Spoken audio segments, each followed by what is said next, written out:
This is episode 9. Okay. Oh, I'm all ready to go live. Yeah? In fact, I'll just go live right now. Yeah, might as well. Alright, 3. Are you ready? Wait, you ready to record? Let me get a drink of water really quick. Okay. Let me, No problem. I'm gonna finish. I'm gonna completely fill my water bottle as well, so I don't have to. That's a good idea. You don't want a parched throat while you're podcasting? When I'm all set for the oncoming slaughter, lyricism and criticism.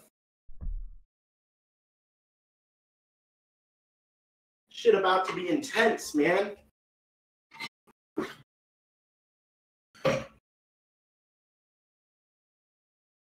Unable to connect. Ooh. You got background noise. No, you don't. I have my stream audio on.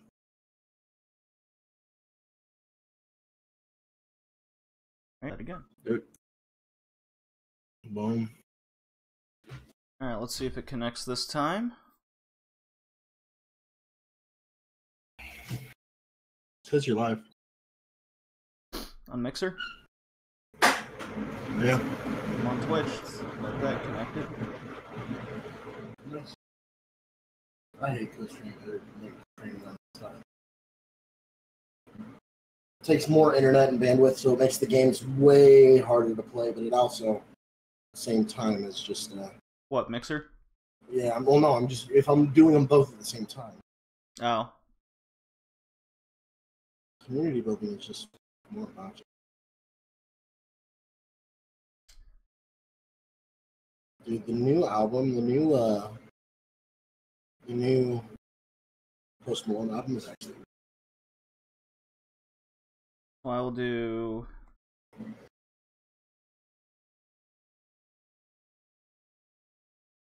Sea of Thieves, I guess. Some Nintendo.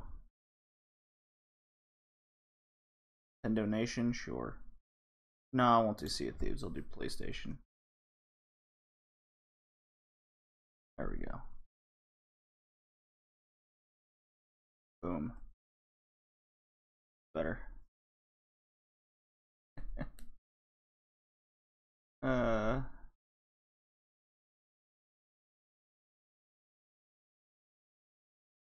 Fortnite is so Okay. cool. That's good. Mixer's good.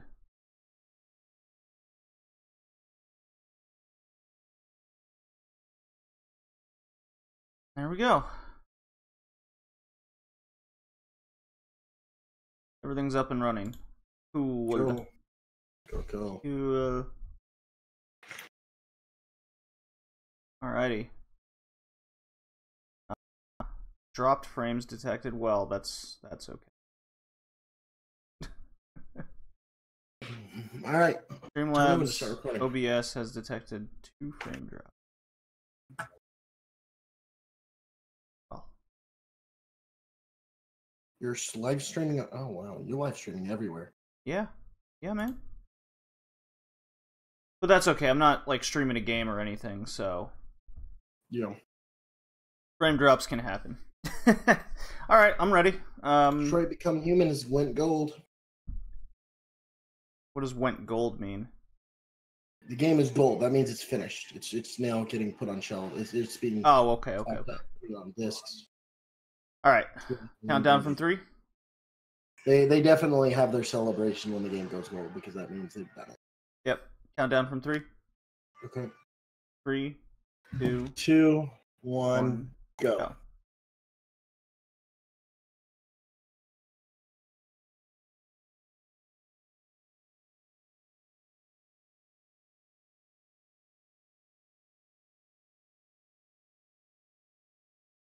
All right, we're live with the Red Leaf Retrocast. Live on Twitch, Mixer, and YouTube, all simultaneously. This is the Modern Gaming Podcast, episode 9.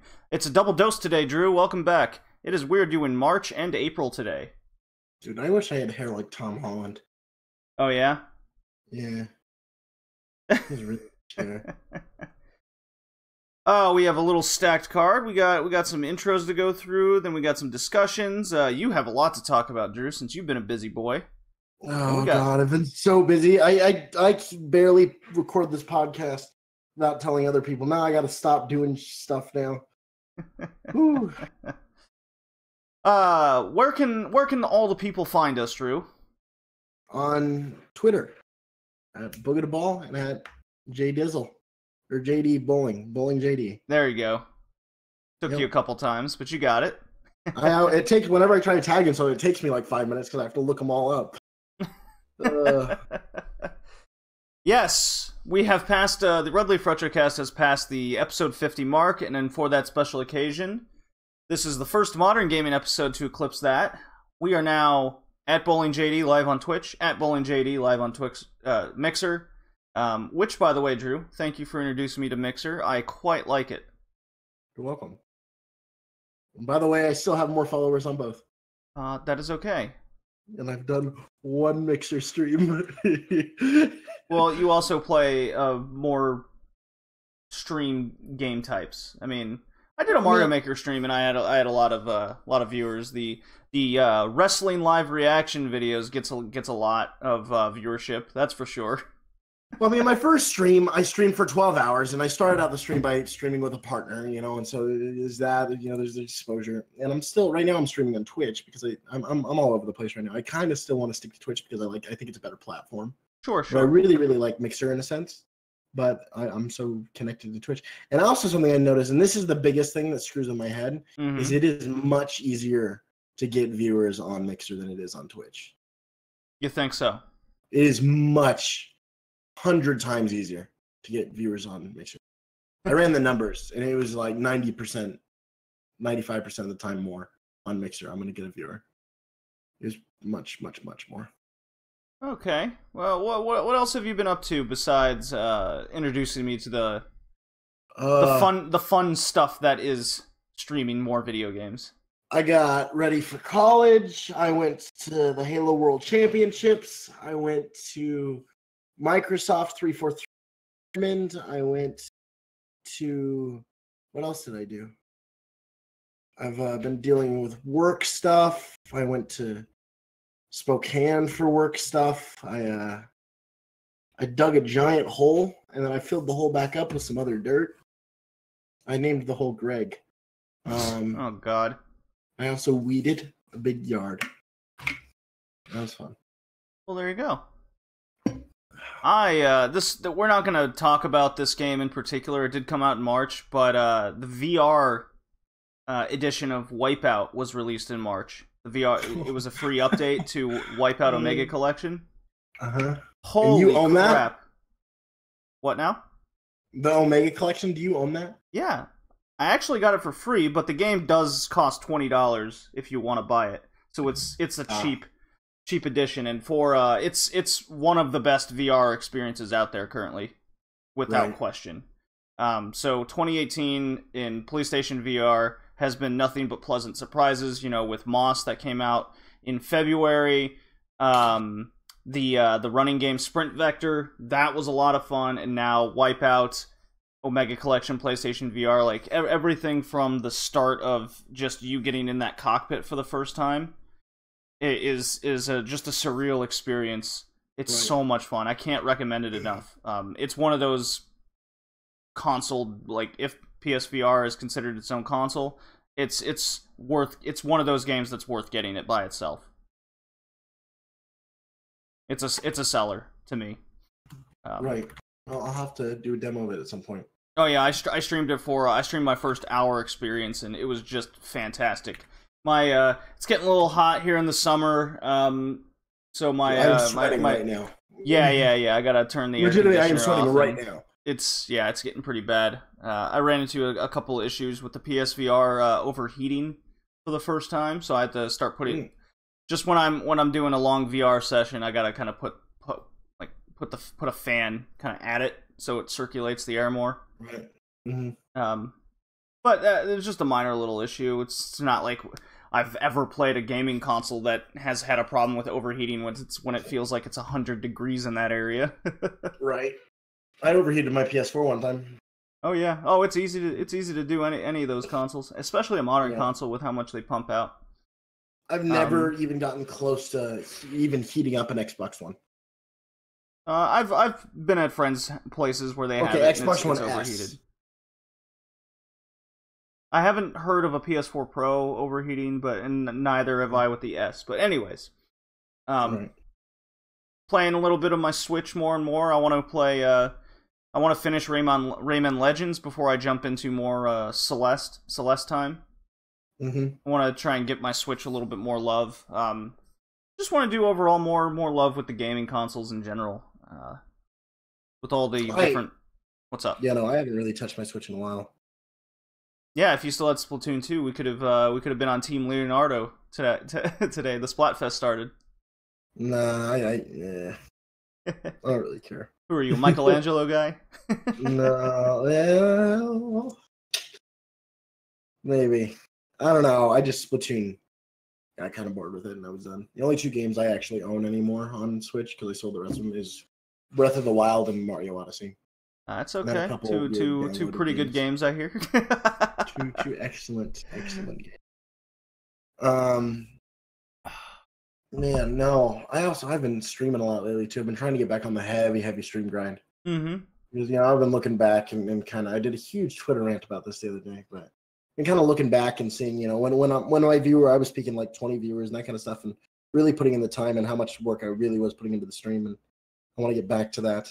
And so that's a bit of a journey that I got to get back onto that, because I started streaming a little. I did a little bit of streams with Mixer because while I was at 343 and Microsoft and Halo World Championships, everybody, of course, since they're all Microsoft employees, are always kind of. I'm wearing a Mixer shirt right now. This is how in I am. This is like, so the Mixer. We got I started sharing a little bit on Mixer, but I still want to go back to Twitch because I go through my Twitch clips all the time and see kind of as I grew up a little bit as I started streaming and the best parts of kind of those times, and I really miss that. So I think I'm going to continue sticking to Twitch, but I'm streaming a lot more now. Right. Yeah. Went to Halo World Championships, saw it World, which was great. Ninja, on the last day, gave a host to the Halo channel. Oh, cool. And we finished the day off with like over 100K viewers, which was really important. This event really was cool. Huge for the Halo community because it kind of steered it back on the map. Everybody from every esport was watching, and it was kind of a big deal. And so especially with how much love and work MLG put into this main stage in this venue, it was the most incredible Halo event ever. Debatably one of the best MLG events ever. The venue was absolutely beautiful. The event was incredible. The games were really good. The city is great. Met with plenty of pro players, developers, and streamers I've hung out with and had a lot of fun. Last night I was streaming with like a Halo Pro and a big streamer, and that was a lot of fun.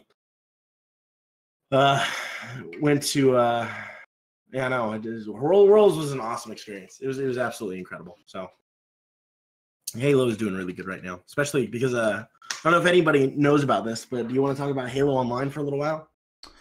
So you want to go straight into our discussions then from here on out? Well, yeah, because I mean feel like we're already into the discussions. Alrighty, let me just get that timestamp going. Cool. Yeah. So Halo Online, if anybody does not know, was in 2016 a 343 led project. Microsoft led project. They got Russian developers to do it. It was basically a port of Halo assets. It was going to be a free to play online game in Russia only, and it was a microtransaction. Runaway. It was bad. Had some issues, and it got canceled. It got shut down. And then a mod team basically named El Dorito. They brought it back. They brought the project back. Right. And, they've had it out for a little while. I've been playing for a while. And then with the 0.6 update, which was a huge update, which overhauled the game into basically almost a released game of Halo 3 on PC. High quality. They threw it out. Got huge. It blew up. It was like one of the top games on Twitch. It was huge. And so Microsoft sent out a cease and desist. Oh yeah, I did read about that. It's because it is their assets, right? Right. And they're using them. So that was taken down. You can still kind of find places to download it, and of course it's peer-to-peer. They can't shut down the game. They've just shut down the development and gotten rid of a lot of the download links. So if you want to play it, I highly implore you to play it. It's very good. and very fun. And it's interesting because it just shows, especially that right off of the World Championships, which was huge, kind of shows where that the Halo community is still really, there. It's a very, very boosted community. Yeah, I noticed how involved the community, just Halo community, still is. Based on your Mixer streams, I was with you through quite a bit of it. The Halo community is very, very, very intertwined. So I love that about the community itself. Well, you went on a little road trip here recently. Where did I go? You went to Seattle. Yeah, no, I just talked about it. I went to Seattle for I just peeked out the mic. Wow.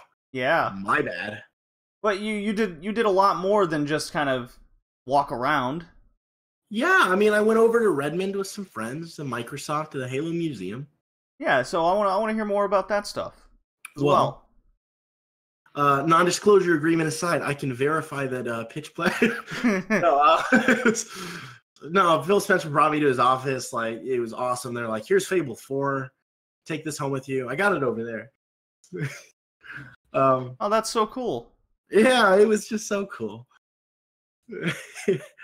No, it was the Halo Museum was awesome. Actually, being inside of a game studio, because I'd actually never really been in an actual game studio. Yeah. Mm-hmm. And 343, which is in Redmond, is right off the Microsoft offices. It's a branch of it. So, right. I got my picture at the 343 Industries, giant like logo thing. Going through the hallways, they all got the elevator things. They got the giant statue of Atriox in the lobby. You go into the museum and they have all the just props from the live action stuff, from the games. They had the CLG championship ring from Worlds 2017. Oh, wow. 2016. They had the jerseys. They had, they had the side banners off of the NASCARs when they were doing Halo 5. Okay. They have everything Halo that you can pretty much imagine, which was really cool. Also, their lounge at 343 Microsoft is the coolest place ever. They got smoothie machines. They got espresso machines. They have CRT TVs with Halo 1 on them. Like, they got a ping pong machine. It's the coolest place ever. So that was a lot of fun. Kind of be in a studio, see where the devs make love to the game. Uh-oh. I think my Mixer connection just iced. That's what happens when you try and stream like 30 things. No, it's still going. It still says it's going.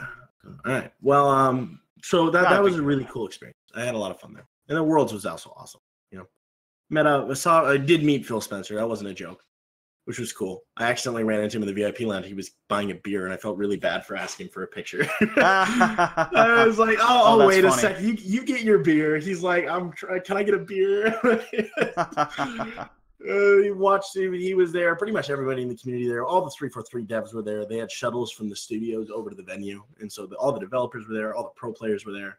Everybody was. There was no like just walls up for people. Everybody was just there together doing whatever they wanted and just having a blast. Right. And it was the most unified community event I've been to in my life, because everybody was already friends, even though they didn't know each other, and everybody was. And this isn't just like the low tier people. This is like the high tier people hanging out with just regular community members. Mm-hmm. G Fuel was giving out free. They had big tubs of just G Fuel you can drink from all event. You had a mixer station where you could play with tons of mixer partners and get T-shirts. You had a doubles like setups for raffles. You had a huge MLG shop. You had the B stage. You had the main stage, which is beautiful. You had the casters stage. You had this giant hallway with this light show that has all these statues of certain characters. Too cool.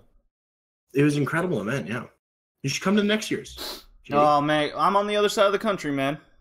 Easy hop, skip, and fly away with your geometrical engineering degree. You want to try that again? You could make a flying sailboat that would fly you here, and you'd be just fine. Oh boy! Seriously, dude, you should actually come. I'm not even joking.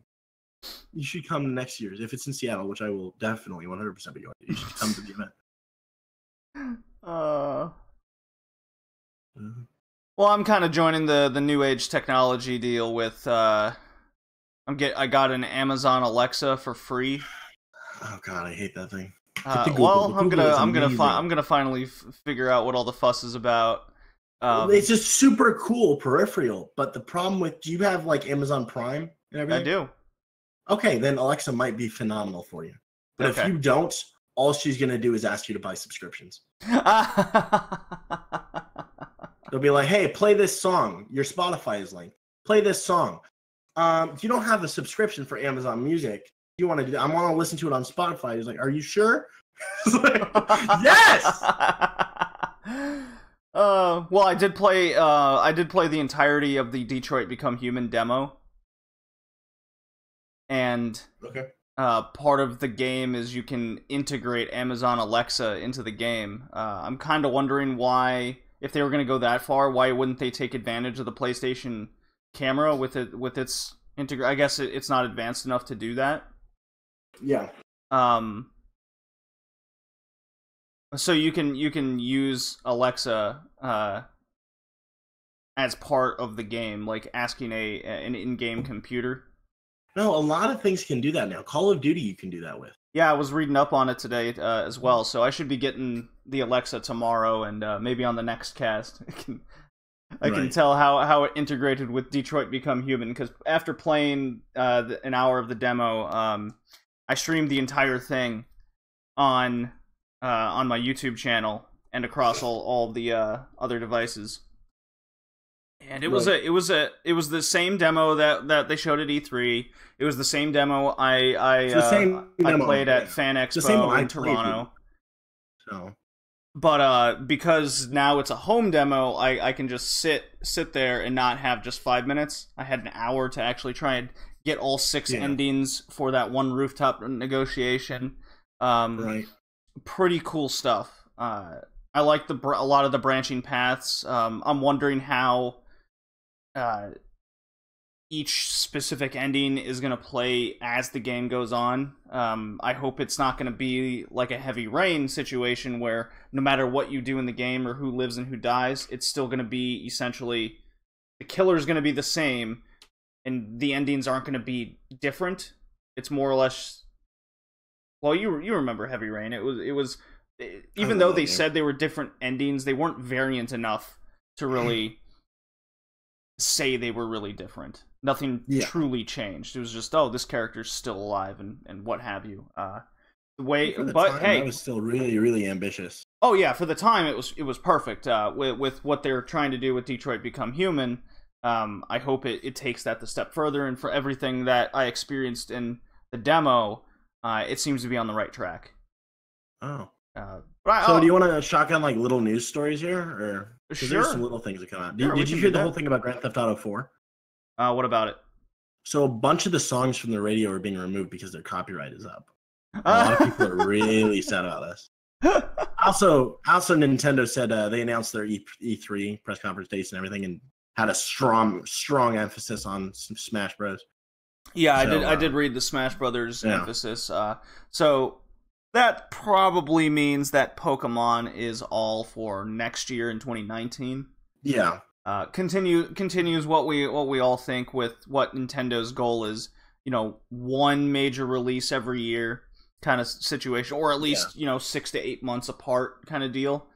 I quite like that. That way I'm not just pouring money out of my pocket. Well, also, and this is something I think is interesting to talk about, is the PlayStation 4 sales are starting to slow as they hit 79 million units sold. Well, everybody has one already. Yep, everybody has one. But Xbox is starting to pick up. And you're seeing the same with Nintendo, and I'm really curious to see kind of where the sales all kind of plateau at. I think the correlation of the Game Pass coming out has something to do with that little uptick in sales. I think that's pretty obvious. I don't think it's gonna make it any drastic difference. Also, the prices of the Xbox just going down. That does have something to do with it. There's always some type of correlation to people waiting to the end of a generation and they get it. All the games are like $5 to $10. Right. But yeah, Nintendo has way eclipsed Wii U sales. It's still on fire. There's no doubt behind it. It's going to be interesting after this E3 what Xbox goes, because it's no secret that they have a lot in their pocket right now. They have a lot of studios working on stuff we don't know about, and they obviously have Halo coming at this E3. You know? And Halo in itself is a very, very big IP that brings attention to the console. And then anything else that they decide to remake, remaster, new IPs, anything they decide to do is going to make headlines. And mixed with the, hey, you can get it for free on the Game Pass, and our consoles are cheap, that can be huge for the budget gamer. No, dollar for dollar, pound for pound, the Xbox with the Game Pass, if you're not into collecting or what have you, if you just want to play a game, get it over with, play the next one, get it over with, you're not a hardcore gamer like you and I are, Drew, then yeah, that is a fantastic deal. No, even if you are a hardcore gamer, it works perfectly fine. I just don't know if there's enough. We'll see with the evolution of the Game Pass how my mind will change on that. As of now, I'm not totally sold, just from a personal standpoint. Oh. And I'm still curious to see how Microsoft plans to actually make money off that with the third party. But we've discussed the Game Pass in the past, so. I'm opening Steam right now to download Darwin Project. I didn't even know this went free to play yesterday. What's it called? The Darwin Project. Do tell? Battle Royale game. Oh, another Battle Royale game. You and your Battle Royale games. This one has been going on for a long time, though. It's been like H1 days. It's been in closed alpha, though. They've been waiting for release. And this isn't like a 100-player Battle Royale, either. I think there's like 16 people. Okay. And it's actually much more emphasis on like building and crafting, kind of more of a survival game. Okay. Let me actually just read you a synopsis here. Oh, yeah, go for it. Play. Okay. Darwin Project takes the Battle Royale genre up north with an impending ice age that has given rise to a twisted new reality show in which 10 participants, so there's 10 players, must fight to the death under the show's director's gaze. So it's kind of this TV show aspect thing. It's up north. There's this ice age coming in, and it's hardcore survival. But yes, there are only 10 players in this whole world. So there's a lot more to the game than just, running around collecting and killing people, Okay. So would you want to try playing it with me? I'm watching the demo. I'm watching the trailer right now. It reminds me of kind of this Team Fortress feel. Art style wise, yeah. Yeah. I haven't. The trailer hasn't shown me any gameplay yet. And there's just a dude with an axe going up a snowy mountain. Yeah. It's a very pretty game, and it's one of those games that's trying to kind of evolve the genre. The last video they have is a gameplay trailer, I think. Oh, I remember this. This was at E3 at one point, I think. That's okay. Now I got it. Now I remember. Okay, yeah, I'll give it a try with you. Yeah, go ahead and set it to download on Steam, and I'm doing the same. Yeah. Maybe we can play it tomorrow or something. Yeah, that'd be fun. Okay. Battle Royale is taking over right now, man. Well, we all knew that was going to happen with the success of PUBG.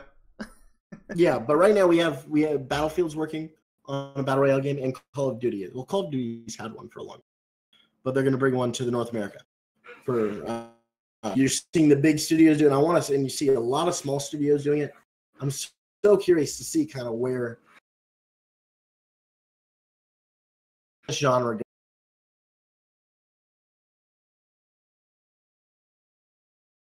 You there, JD? Yeah, you were cutting out there for a second. Okay. Yeah. Well, I'm just curious to see where this franchise ends, right? Mm-hmm. Where this genre ends. How high does it go? Is this going to be going on for another decade until it kind of slowly dies? Almost like the arena shooter genre? Yeah, it's going to be interesting to see where it goes. It'll be very interesting to see where. Well, why don't we get into the games of the 2 months that we got to catch up on? I wouldn't mind. Oh, yeah, no. Let's do it. Let's do it. Alrighty, so. Go for it. First game on the docket is Sea of Thieves. We're starting heavy, and we're hitting hard. Alrighty. Oh, so we both This play we game both is played this. streamer I bait. couldn't play this for more than I played this way more than you. oh god, yeah. I was bored in This less game than is 30 minutes. streamer bait. It is so much fun to play with your friends. As far as sandbox entertainment goes, this game did it perfect. See, But you do have to make your own fun. Because the game is simple. You go on quests and you get treasure. That's really all. you go on You have one to of 3 quests. And have fun with it. And you rinse and repeat those 3 quests. There are different ones. There's like sleigh quests where you have to like find an island, then you might find a cave, you find like a big mini boss or something, you have a big crazy fight after the sun. There's a variety to the quests in like ways that are just exciting enough to be fun. Because See, the I quests just will lead you totally to I just totally islands, disagree lead on you to that. certain places. Right. Because especially once you get to the level 2 quests, level 1 quests are very, very basic, just to kind of get you into the game. Once you get to the level 2 quests, things start getting a little more complicated. You know, the game leads you to certain places, and then it encourages exploration, and then the game just very, very lightly guides you to something that you discover, and then you go down to a cave, you find a fortress, you find big battles. It's a lot of fun. I just don't think there's enough content. But the boat is way too slow.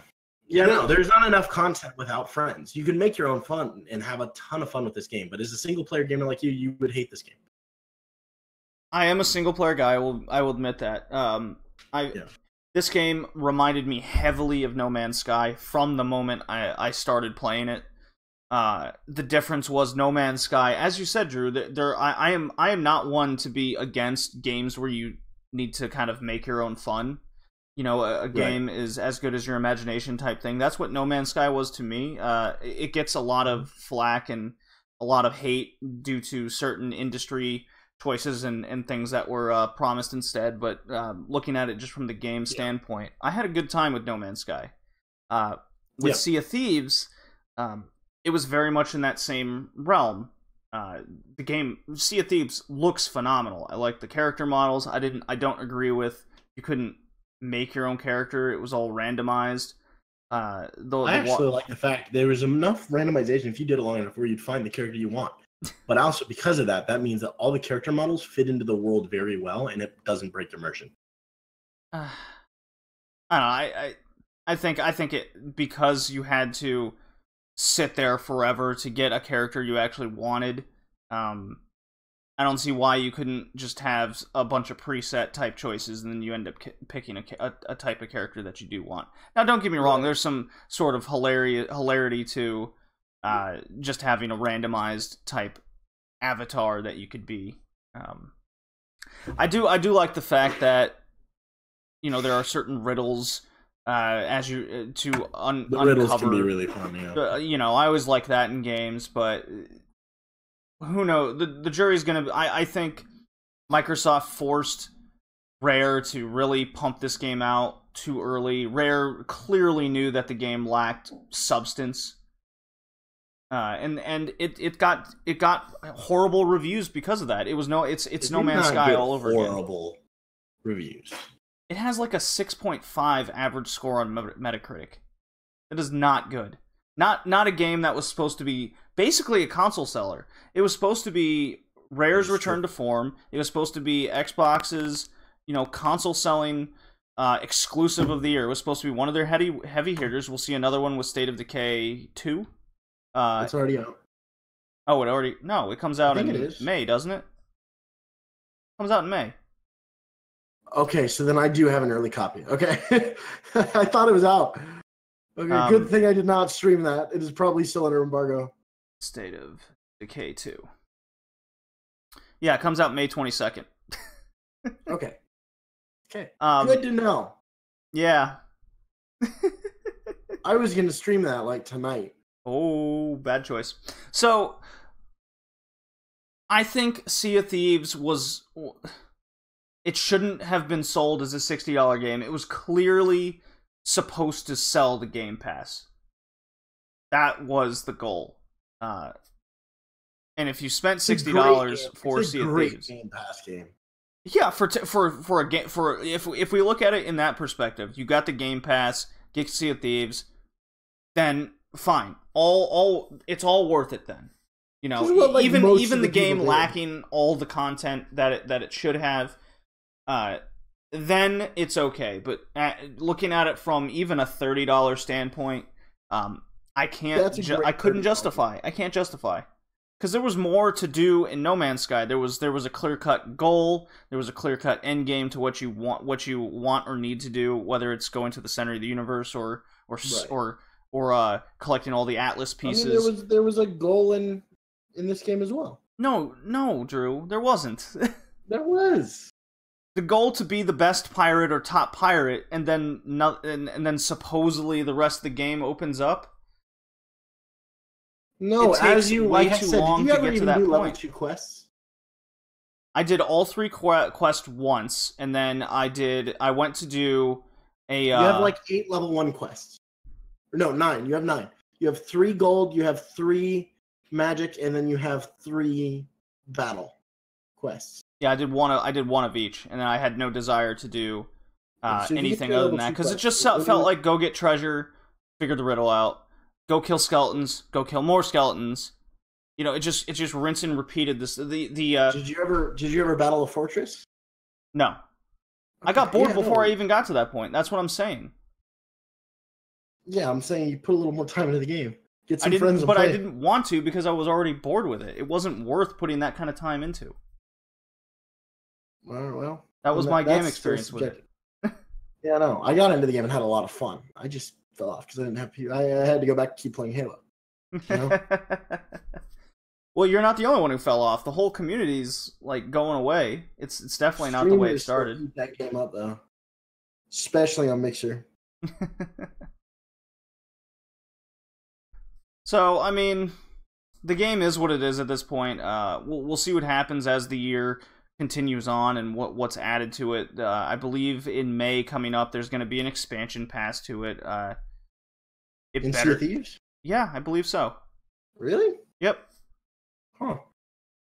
We'll see what happens as the game evolves. Much like No Man's Sky, how there's so much more into it now. You can fortress build on planets. You can fast travel back to planets you've previously been to before, etc. I expect it's going to go something along that line, and who knows, maybe a year from now, Sea of Thieves will be a complete and good game, or better game.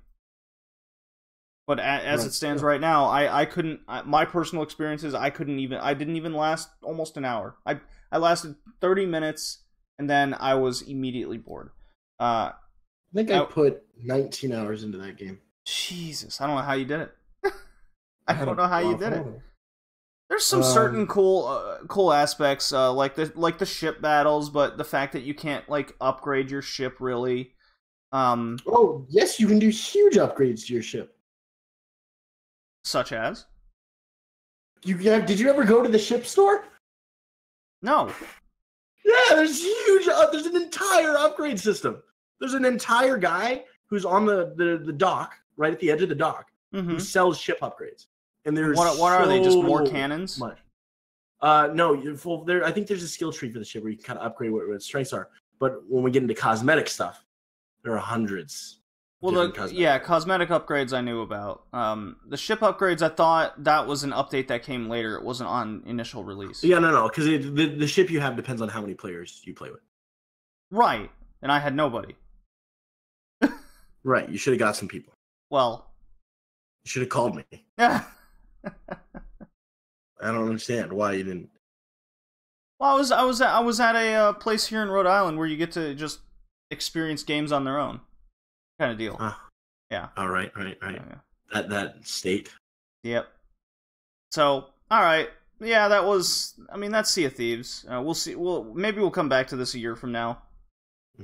See how the game has changed. But the next game on the docket is something I put quite a few hours in. I'm like 14 hours into Ni no Kuni 2. There you go. Yeah. It was so I'll just pull up the trailer here for any viewers. No need to go into a lot of detail about it. If it's nothing like the first one, you don't need to play it to get into this one.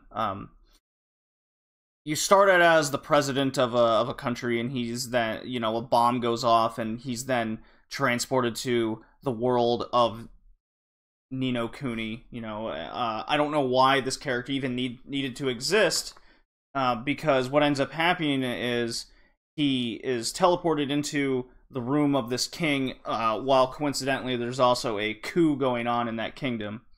Oh, damn.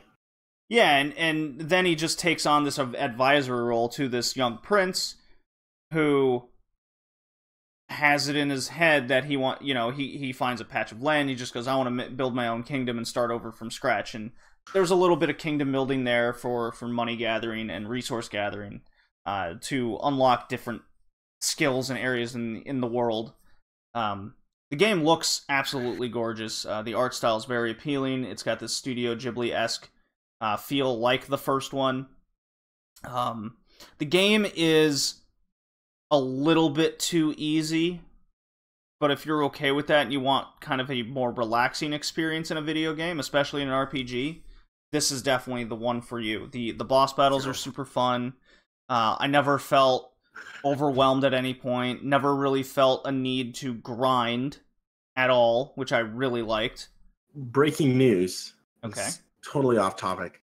But you're aware of the guy who swatted a family and it ended up getting someone killed? You remember this story? Over Call of Duty Wager on UMG? This was a couple months ago. Go on. Well, he has now gotten onto his Twitter account again, and he's posted a string of tweets. How am I on the internet if I'm in jail? ? Oh, because I'm an e-god. That's how. All right, now who was talking shit? Your ass is about to get swatted. Oh my god. I'll just see how much swag I got in here. He's back and he's an e-god now. And I found some awesome Samus cosplay. Go ahead and keep going. Okay, so Ni no Kuni 2 is a fun child game. The character choices and who they tend to focus on, I'm not totally into. Like, I don't care about the prince really at all. I care about all the other people. Like the president that got transported, he has a freaking pistol that you upgrade. You have a pirate crew. You have cute girl characters that kick ass. I mean, it's all there. Just the whole prince character, I just couldn't. He's got that whole pacifist mentality. Why do we have to fight kind of thing. I didn't really care for that. But there's some. Yeah, I don't care about peace talk. Yeah, he's very why do we have to fight kind of thing. It's very by the book. But to be honest, this is what Xenoblade Chronicles 2 should have been. Right. I will be honest. This is how you make a trope RPG type game. And not make it annoying, irritating, and grindy. Right. And cringeworthy. The dialogue in this never felt cringy at all. Right. While Xenoblade, if you remember from our December episode, I felt very much the opposite in that regard for that game. Right. So, it's not the best game that's come out this year by any means, but it's definitely one of the better ones. If you're looking for an RPG, this is definitely one to hop on, I think. Right. Yeah, and I've streamed the hell out of this game. I've streamed every minute. So, and it's a PS4 exclusive. Ha ha ha ha. There you go. Yeah. From Japanese people. Well, moving on. The next game is Far Cry 5. Another game that we both have polarizing opinions on, just like Sea of Thieves. God, this game is so much fun. Yeah, you really liked it. So tell everyone what you liked about it, and then I'll say why you're wrong. It's Far Cry. Well, yeah, okay, that's true. And you're very, very, very American in this game. That's also and you true. Get to kill the cult. And that is all the explaining I need to give. Dude, I killed a cultist with my pet bear named Cheeseburger as I drove around through blockades in a semi-truck that has the flag painted all over it, mounted with machine guns and flamethrowers. This game is awesome! No, okay. the gameplay is fun. The story and the characters I could care two shits about. I think story-wise, this is one of the weakest Far Cry's, but gameplay-wise, it was very solid. There's no doubt about it. Who got this game for the story? But they just got it because they wanted a cool monologue from the bad guy, which we got, and they wanted Far Cry gameplay. Look, I think what Ubisoft was trying to do in this game, they're trying to create an open-world immersive experience. I did like how they got rid of the whole tower climbing to unlock map areas. God, they finally did that. I missed the towers so much. The reasons I hated this game is my hate for this game is all born out of the things they took out, like the towers. There's way less outposts, and the fact that you get captured and pulled into the story when you don't want to be in the story. That made me not care about the story in turn. Okay. Yep. See, when we describe an Ubisoft game, it doesn't mean that it's bad. I mean, it's very solid. Basically, anything that Ubisoft puts out is a solid game. The issue is, I think, at this point, that we're so saturated with these, quote, Ubisoft games, that they all start to feel pretty samey.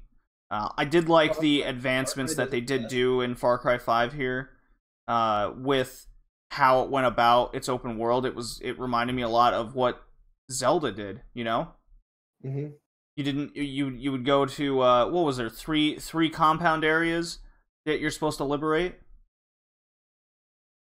that how it worked? Well, yeah, there's 3 areas. There are 3 different regions. Right, and your objective is to hit them all, but you can do it in any particular order. Yeah, you can play however you want it. Yeah, I quite like that. I kind of wish that more games.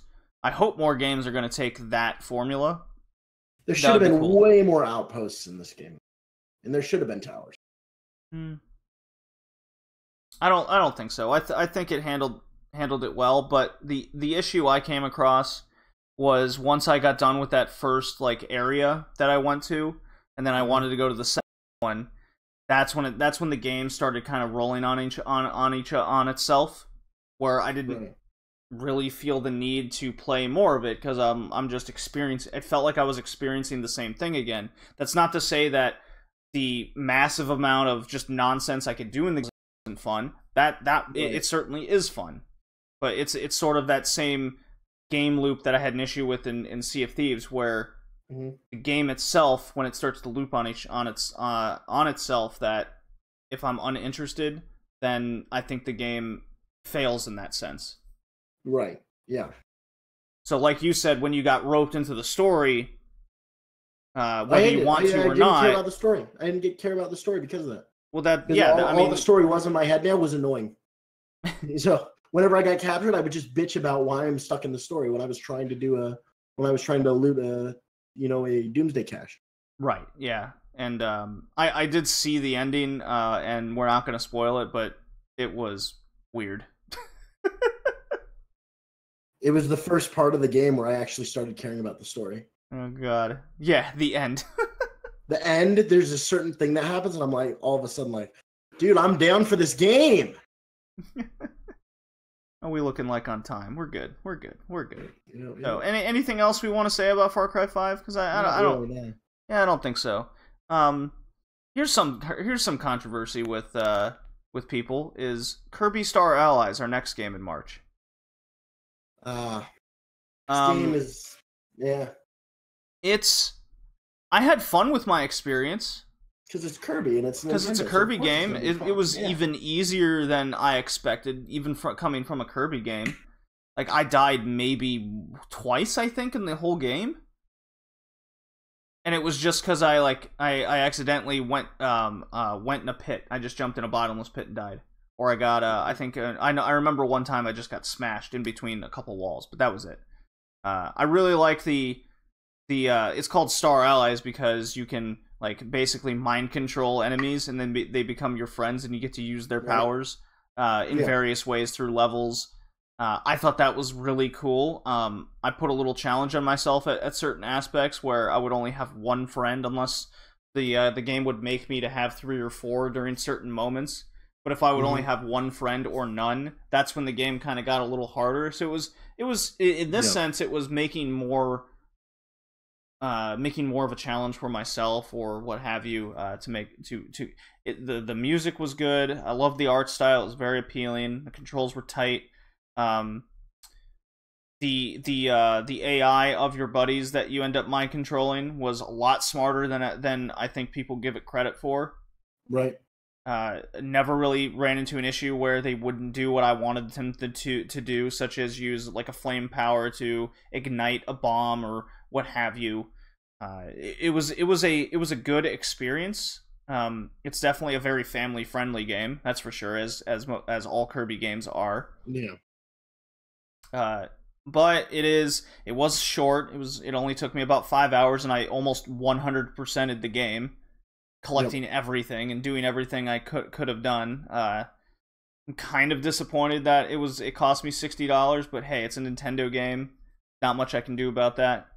But other than the length and how incredibly easy it was, I don't have much to complain about. It was an enjoyable experience and put a smile on my face. That's all you need. Yeah, that's all you need. Well, what'd you think? You've played a bit of this or seen some gameplay. Pretty much exactly what you think. It was super easy. It was pretty. It was fun. It was Kirby. It was nothing new. It was nothing special. It was just fun. That's all you got. Yeah, I don't expect it to crack any top 10 list of games of the year, especially with how 2018's looking. I expect it'll be bumped out the more games come out. Yeah. So, but yeah, Nintendo. It was Nintendo's big first party release for this first half of the year. We're clearly expecting big things such as the Splatoon 2 story coming out. The Smash Brothers, assuming that's a new game. Everything's pointed to that it is going to be a new game. I'm excited, man. It's going to be a fun one. Now, speaking of friends, the last game in March we're going to talk about is A Way Out. Mm-hmm. How much have you gotten? A whole separate list of April games, don't we? Yeah, we have April to talk about, but there hasn't been a lot of games that have come out in April. Mm-hmm. So A Way Out was a blast. Yes, I had a blast with that game. It was super unique as far as couch co-op games go. Yeah. There's no other. Yeah. There was no other experience I could think that it's like. Don't play it even online. Play it couch co-op, and then the game is just a blast, just because you're hanging out with your friend having fun, and the game is designed and unique because of that. Well, I played it with a friend of mine. I played it with a friend of mine in Louisiana. Right. It did nothing incredible as far as advancing the medium or advancing the genre, but it was just unique, and it was an artsy project, and it was super fun. So. Yeah, the way the game uses camera angles and this co-op type mode where... Well, not even camera angles. The way it plays, because how it does it, instead of just your regular split screen, it uses the line in between the screen for different camera shots. Yeah, to focus on what's more important in that moment than others. And the game is only $30. Yeah, it's very affordable. You don't have to have 2 copies of it. It only takes 1 copy of the game for 2 people to play it. I really wish it had a little more RNG though, to give it a lot of replayability. That would make it really good. Yeah, there really wasn't a lot of replayability to it. I agree with that. I could give 2 shits about the characters though. They were very... Yeah, they were very, very simple. It was all about the gameplay and just having fun with your friends. The gameplay itself is where it shined. Yeah. The story was for the guard, and break out of a cell, that kind of stuff. Yeah, I feel like this game was missing what was interesting characters and a story that didn't feel like it was 100% ripped off from the Shawshank Redemption. They took, like the creator was just like, I really like the Shawshank Redemption. I kind of want to pay homage to all these scenes, who doesn't like it?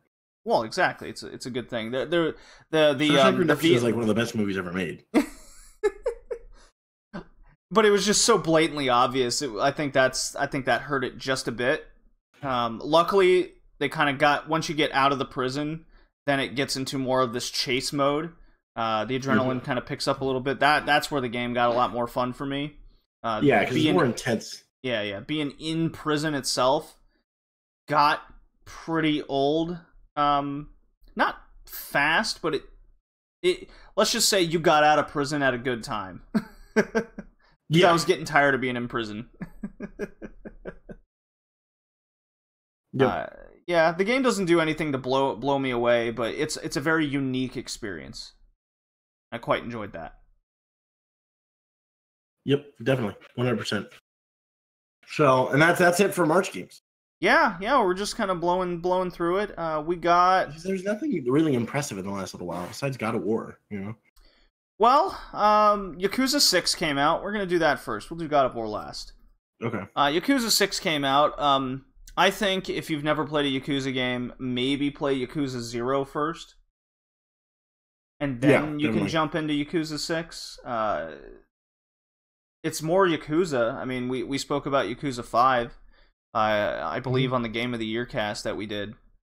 Because that was a very unique game. I remember I went to the Maid Cat Cafe at E3 they had for that game. And that was fun. That was like the coolest thing. I was like, I am okay with this. It's a funky game. Costumes. Yeah. Yeah, Yakuza 6 is the story's still just as mafia crazy type deal, as one would expect. You can do stupid things like go to karaoke and get hammered, and you can't pick up hookers and take them to the karaoke bar with you. I was kind of disappointed in that. Why I still don't have this game.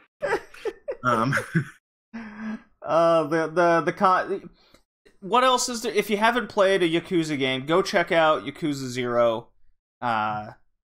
That's my advice where to start, and then you can jump into here the fighting, combat, and everything. I believe there was I'm watching the trailer right now. Yeah. It's downright gorgeous. The fighting mechanics and how everything's kind of integrated into. You have weird level up systems like an RPG at times. Just odd. It's an odd, fun game. Odd game. Yeah. It's very odd, all over the place, but it's well made. So it's very well made. Yeah. So it all just works seamlessly. And it's very Japanese. Very Japanese, yes. Yeah. Very. God, I am so tired for some reason. The amount of nonsense you can do with this game is immeasurable. Yeah, I know. Very. It's basically, if you don't want to do the story, the amount of mini games alone will keep you busy for the year. Yeah. There's cat feeding, there's going to maid cafes, there's golfing, there's bowling. The trailer showed you shaking a baby to keep it from crying. Like the game knows no bounds with its mini games. Those maid cafes, man. This is here. You know what? I'll play the many mini games trailer in Yakuza 6, and I'll just kind of name them off because it's so funny. This is the best way I can describe it. Right. Okay, there's darts, karaoke with there's a batting cage baseball, Club Sega. You can go into there and play Outrun and Puyo Puyo and whatnot. There's a Tekken type fighting game. You can go work out and get ripped. There's a dating simulator within the game. There's an actual like NES type baseball game you could play. Let's see here. There's underwater harpoon fishing. Mm-hmm. You can fight a shark. There's being a dad simulator. There's the cats. You can play a ukulele. Like insane. Like go get it. If this sounds like it's something for you, I don't think it can be missed. It's fun. It is a blast to play. Oh god. All right. Now, how much have you gotten your hands on with Nintendo Labo? Oh my god.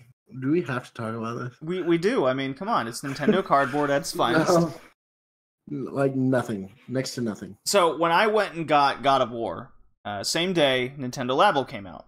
And I don't know, it's not selling as much as I thought it would. I thought it'd be a lot more popular, but what people are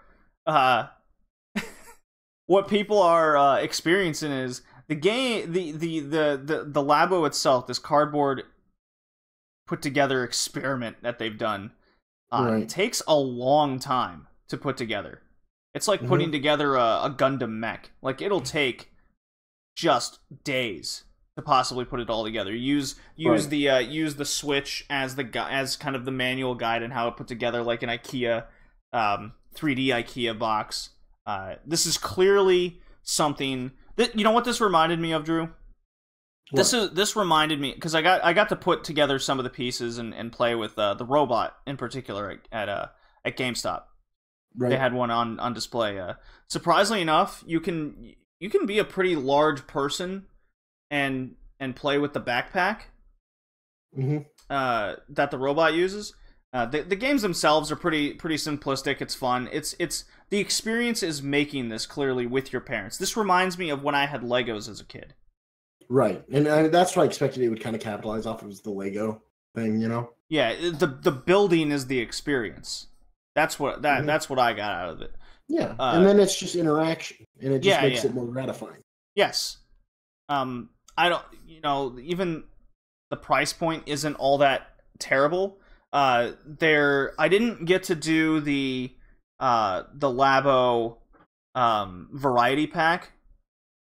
I really wish I got more hands-on with that. The robot one was more immersive. I didn't really find the game all that interesting. It felt like I was playing a funky version of Knack, in all honesty. Yeah. I really wish I could have gotten more hands-on with the variety pack, because the piano alone looks really cool. The little house is like a puzzle you can fill with. I played with the piano. You did? Mm-hmm. How was it? It was a piano. I was seeing people hooking up like Pro Tools and Logic to the Switch piano. Okay. And remapping it almost like a drum pad. Oh, cool. Able to do music production off of the piano. That's pretty cool. This also reminded me of Connects. Do you remember Connects in like the late 90s, early 2000s? Yep, I do. I actually remember those. Yeah. I had a ton of those. So, Nintendo Labo is the experience of making it and creating this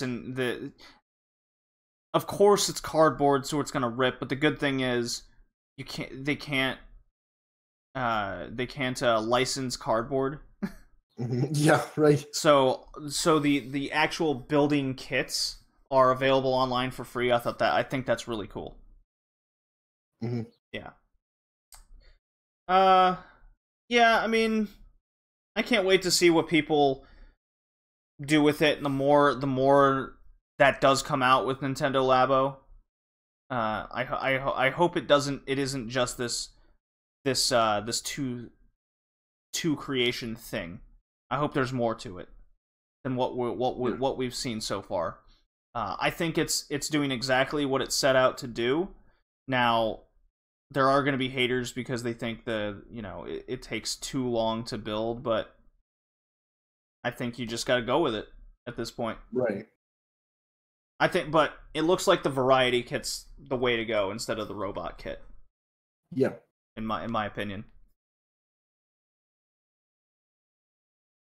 So our last game to talk about is the heavy hitter, God of War, Drew. God of War. This is going to be the smallest podcast of all time.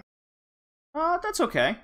I'm okay with it. I find that funny. I'm completely okay with that too. I just find it funny that our biggest cast, supposedly, is the smallest one. And I can go a little more into news and stuff after the games. But sure. Get through God of War here. Yeah. God of War. You're 10 out of 10. Going to be in the top 3 of everybody's game of the year.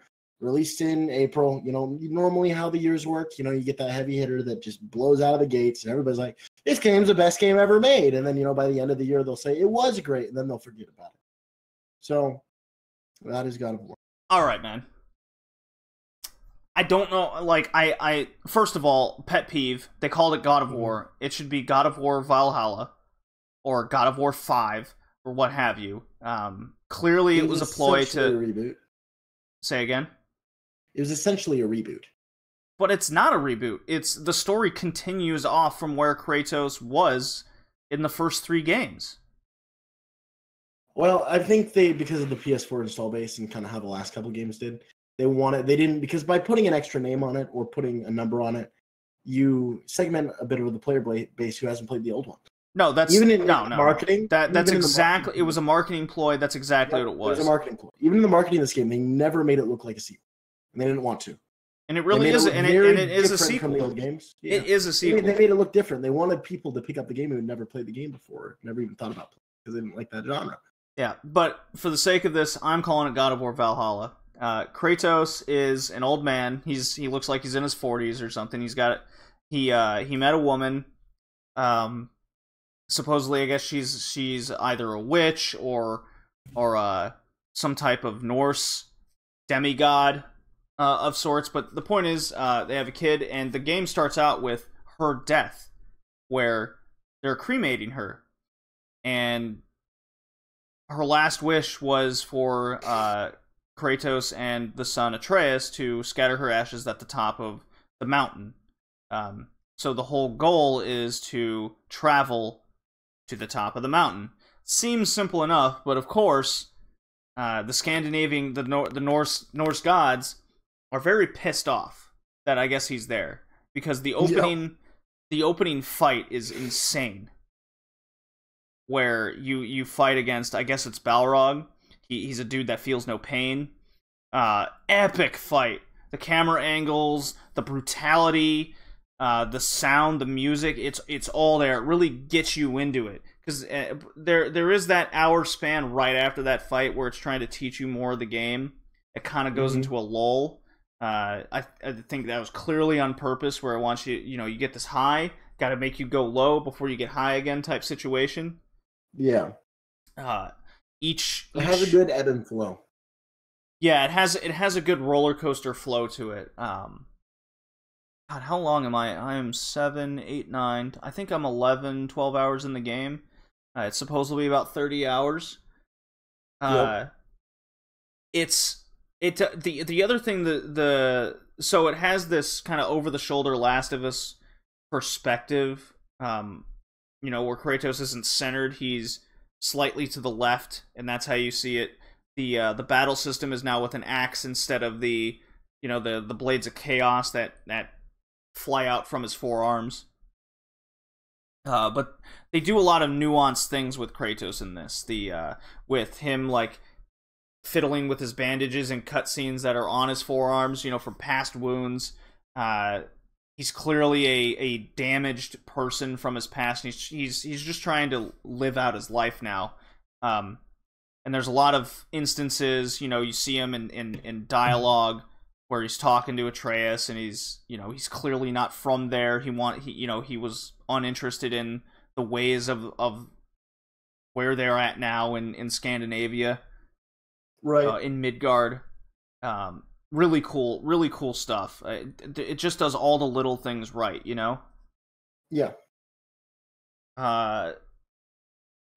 What else? Well, tell me your thoughts on the game. I didn't play it. Artistically, though, and visually, it's a masterpiece. The way it handles, the way it balances its story, its characters, it's just so well and so subtle that you're connected to it instantly, and it's a powerful experience, The connections between the characters, the way that the world interaction goes, the subtleties of the characters are what makes something like that incredible. And very along the lines of The Last of Us. Yeah, it definitely takes a lot from The Last of Us. There was even a quote from the dude, the director of The Last of Us, and he goes, "This is now the new standard for action adventure games." And I really, right. Even the guy who directed this God of War, he was just taken aback by the reviews when they first came out, because he even said I just don't want to fuck it up. Which is funny, because how do you not think that game is just going to knock it out of the park. Well, I mean... Yes! Tobey Maguire was a terrible Spider-Man! Thank you, Facebook! Dude, those movies were bad. Well, I mean, on a side note, I think all Spider-Man movies are bad, but anyways. Homecoming was incredible. Don't you say anything. Spider-Man Homecoming was amazing. So what's interesting about God of War is it seems like every time you face a new big boss or even these troll battles, that they're all super unique in how you're supposed to fight them. Yeah. And that's the thing. It's a masterful video game as far as it develops its gameplay, its characters, its mechanics. It keeps it going. It keeps it interesting. It keeps it impactful. And it does an incredible job at all those things. It balances the ebb and flow, you know? Mm-hmm. Yeah, I love everything. I love everything about this game. And it's a lot harder than I thought it was going to be. Because I've been able to play past God of Wars on not the hardest difficulty, but on hard mode. I am just struggling on just the balanced average game of this. Yeah. It is a rough time. It is not easy, but when I do finally get past those moments where I'm just struggling, it is such a high. I'm just like, yes, I've done it. There's an enemy called a Soul Eater, and I was stuck fighting this thing for about an hour, and I just had to, maybe not an hour, it was like half an hour. I just had to like put the game down and come back to the next day, and then of course I beat him on the first try. I'm like, wow, what was wrong with me the previous day kind of situation. I love how it's not totally linear. Like it makes it feel like it's linear, but just open world enough to make you go, should I go left or right? Okay, I'll go left. Kind of like Uncharted 4, right? Loops around. Kind of like the Uncharted 4. It takes a lot of gameplay aspects from what Uncharted 4 does with the camera work, and then it does a lot of gameplay work, just like in Dark Souls. Yeah. Where the map will loop around on itself. The fighting mechanic where it's like kind of strike and dodge. You get hit maybe once or twice and you're done. You're out of luck. I do, like a lot of people just say it's a ripoff of those things, and I go, look, there's nothing wrong with a game taking the best aspects out of another game. Right. It's just improving on already good gameplay. And I think God of War takes that Dark Souls fighting mechanic, it improves upon it. Yeah. Like, every strike of the axe feels solid, has weight to it. You know, it's not like what I experienced in Ni no Kuni 2, where I can just hold a button down and skip around the whole time, or just have an auto attack. Yeah. Everything it adds immersion. Weight. Yeah. Because it feels like you're making an action. Yeah. You know? The fact that the whole game was built into that whole one camera shot thing, so there's no fade to black cutscenes. It's just all integrated together. Yeah. That is something I've never seen before. This is a first of its kind. It really. No, it's not. Is it? Is it not the first of its kind with that? Infinite Warfare didn't do that.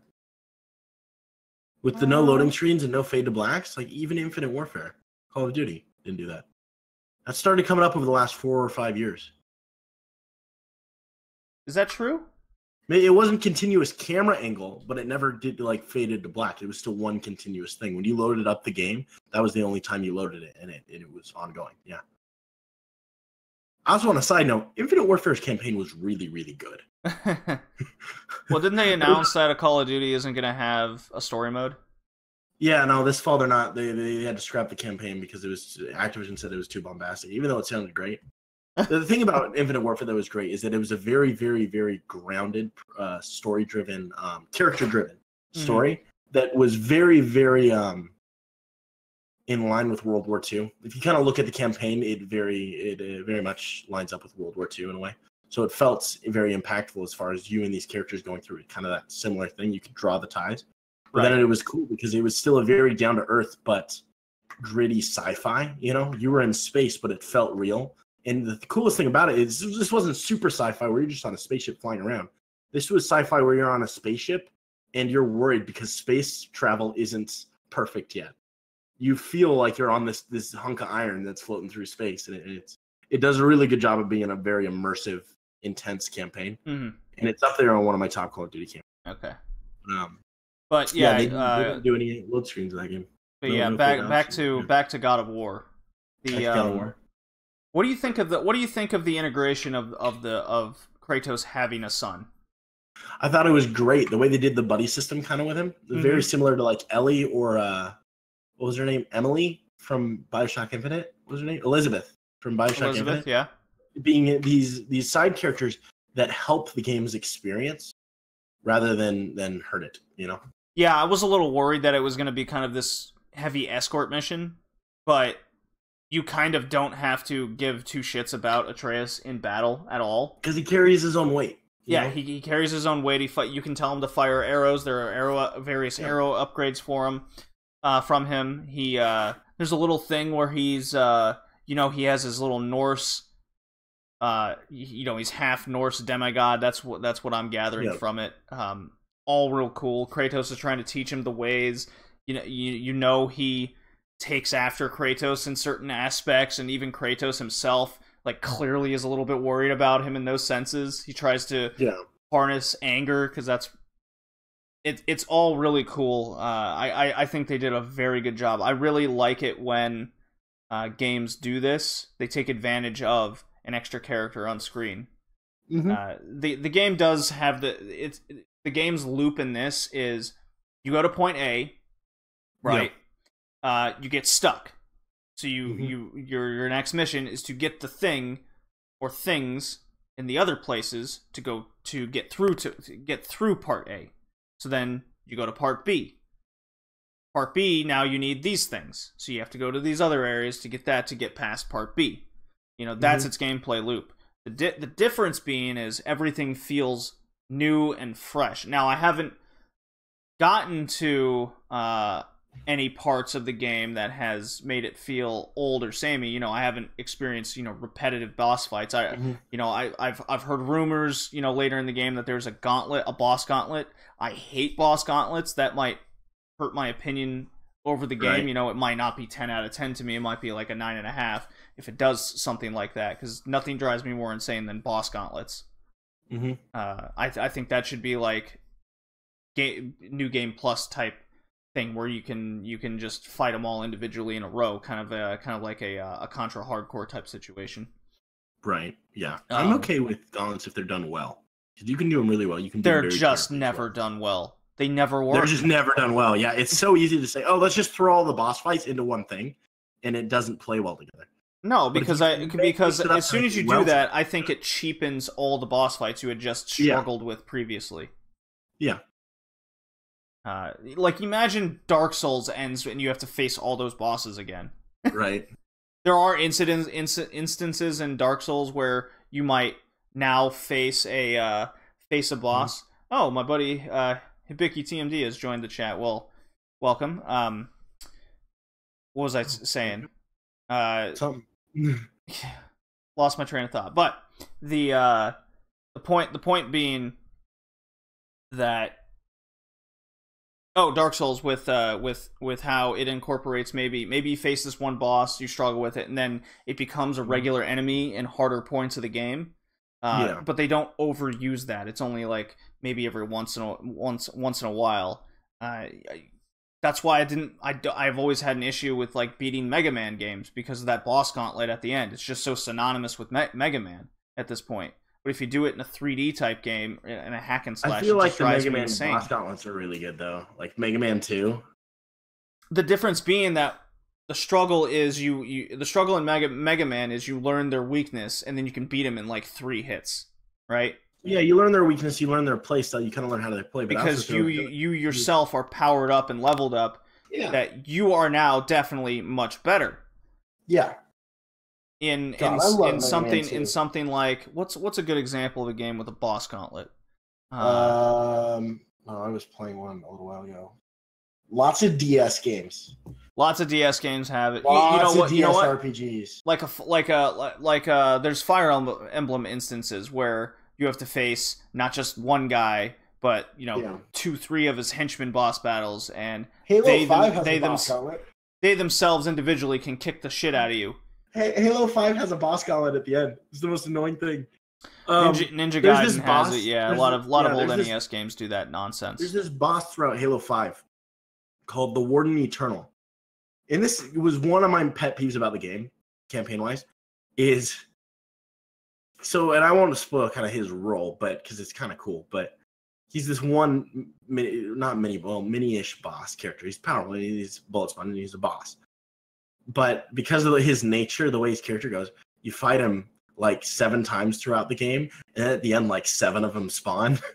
Right. You fight them all, and you just by the end you were so just annoyed with the Warden Eternal and fighting Warden Eternal that you're just listening to the soundtrack and zoning out. It's great. Yeah. Well, as it stands right now, this might I doubt it will change as I come to finishing God of War. I think I'm about halfway through the game. As it stands right now, this is my #1 game of the year. It's right in front of Monster Hunter World. It's my #1 as well right now. So. Yeah, and it does beat out Monster Hunter World now. Now Celeste and PlayStation VR Moss are in that tier 2 area just behind it. But yeah, I have basically nothing to really complain about God of War, unless that gauntlet boss gauntlet at the closer you get to the end of the game is true. I just don't, even though I hate them and I really disagree with them ever being in games these days, I don't think that'll hurt it enough for Monster Hunter World to remain #1. Right. But we'll see. We'll see what happens.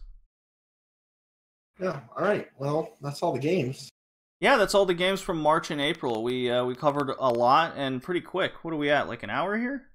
Hour 17 minutes. Yeah, well, that's not bad. It's not bad. Solid cast. So, sorry we were so late on this one. It's been a long while. No, we both been busy. I gotta say, you know what? Let's stick. I do want to say the two boss fights that I have fought in God of War so far, the 2 main ones, was fighting a Dark Elf King. He kicks the shit out of me.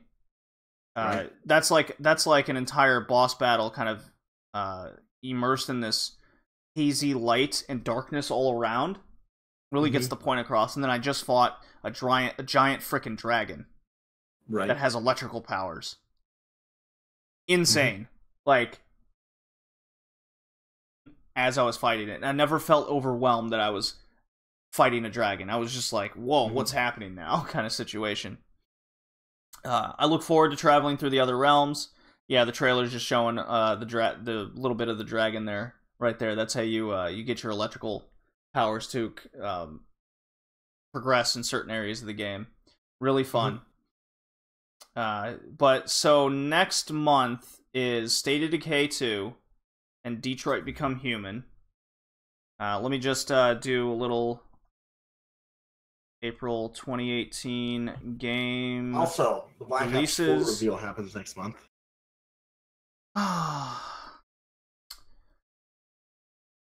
Sorry, I should have done this prior.